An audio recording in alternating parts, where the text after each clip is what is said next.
This is Max Rack. I just want to talk to you about some mind mapping and brainstorming tools. Now, as far as sort of architectural design and some of the things that I do, you end up with downloading an awful lot of information, and then you're trying to manage it and trying to sort it out in your own mind. Now, as a designer, I'd actually start sketching things down, documenting things, have a couple of processes, go through it and give it a crack.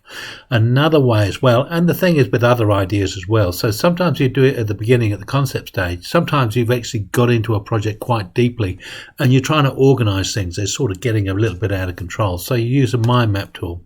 So one of the ones that I start to use with this bubbly.us mind maps. There's a few other ones. This one is an article that I put a link to that has a few mind map ones. I've tried this one. This one is supposed to be highly regarded, Coggle, and also mind mapping tool Mindmeister is supposed to be good as well. And I played with both of those, and they actually have some nice things. I just had this one to begin with. And initially, I think I wrote an article somewhere. Where's that? So I actually wrote an article about using bubble mind maps and what you can actually do and how you can explore it. And I actually found for a couple of the things that I was doing, I found I was getting distracted and I was getting a little bit confused with a couple of things. You can actually add little links onto stuff here and do a little bit of an exploration.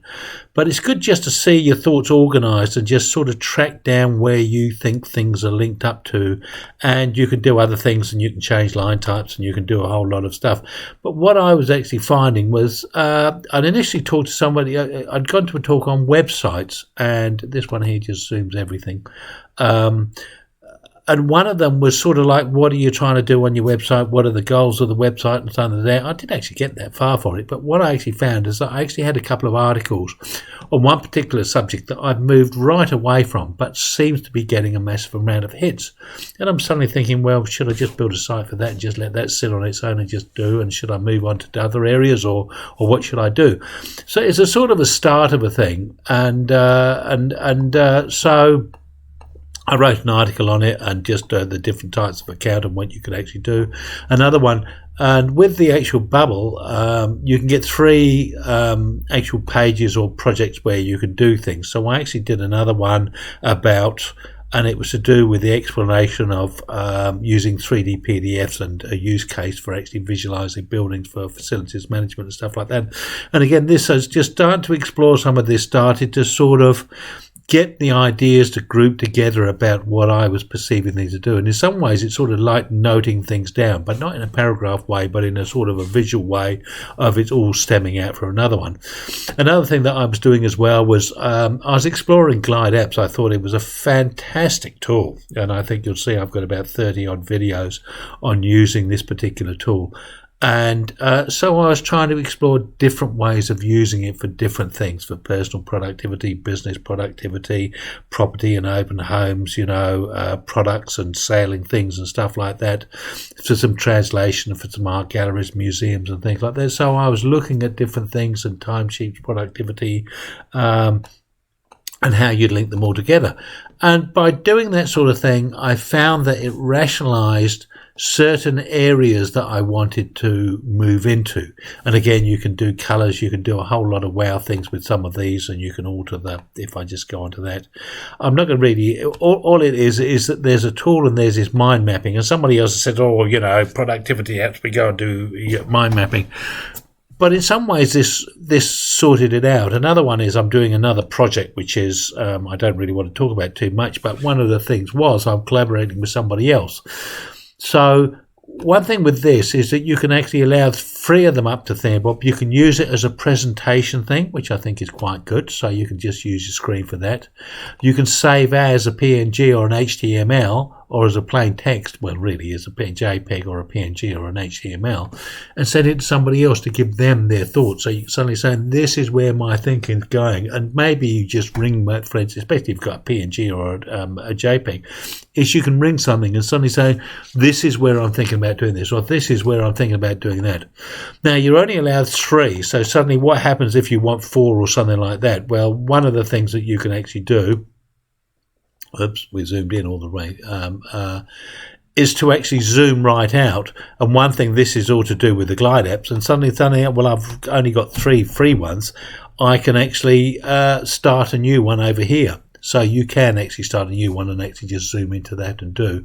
It's got a whole lot of grabbing tools and things like that, but I really just wanted to say the concept of using the mind mapping, sort of been away from it, and I've come back to it. And when I normally just have a little diary sitting next to me, or a little pad that I just jot a few notes down, and sometimes I do a little bit of linkages through there to progress me through. And as an architect, to a certain extent, you're visualizing things, so you're actually building things and trying to give stuff. One of the problems is in the old AutoCAD and things like that, you could actually do a detail somewhere, and then you could leave it on one part of the drawing, and then you could take copy the same thing across to another area and explore a different variation, and then take another exploration somewhere else and do another one. With Revit, it sort of forces you to make decisions, or the BIM modeling stuff, because it only has one. There are these design options, but they aren't that good, and they take an awful lot of energy to start developing. So what you end up doing is saving the file and exploring different variations. But what happens if you go too far in one direction? You've got to rebuild it in another model if you go back, and suddenly you have to work from that again. So it's not an elegant solution.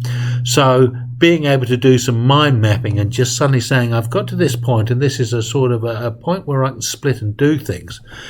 The mind mapping tool, personally, I find has its strengths to just sort of order your ideas. So you can suddenly say, well, actually that one there, I now want to cancel out of there, and I now want to link that. Can't remember how I do that now. And I want to link it to that one there. So you can start reordering some of the thoughts of where you're going. Now, because of this elasticity of the way this goes, now it's gone frozen on me, I can drag that over here and suddenly order everything and pull these ones back over here. I think you can actually grab a whole group of them together. Oh, it's a bit sluggish here. This is a problem with this, and I can't remember how I do it. Oh, here's the selection tool here. And select mode, and you can grab a whole lot of things to select, I think. Don't know if it does it that way. And you can just go and pull those over to another place. So you can reorder and move the ideas around and reconnect into different ways as you actually explore. So it's just a mind mapping tool in its way, and there's 2 or 3 of them. But I actually found that it was useful. It's something that I've come through, so we just unselect or deselect all, or whatever we have to do. I found it was quite a useful way to actually do things. And I also worked on a couple of projects where I was sharing it with somebody else. And I just, on the free one, I actually just gave them the link into my one so that they could go in and delve into it. But in fact, a lot of the things I actually just gave them a image that they could actually go and explore and do. So I hope that's been of interest for you. It is something that I've found. I wouldn't use it that often, but it has its uses, and they're free tools. Why not use them? They can help productivity. Anyway, if you like the video, please give it a thumbs up. Thank you very much for watching.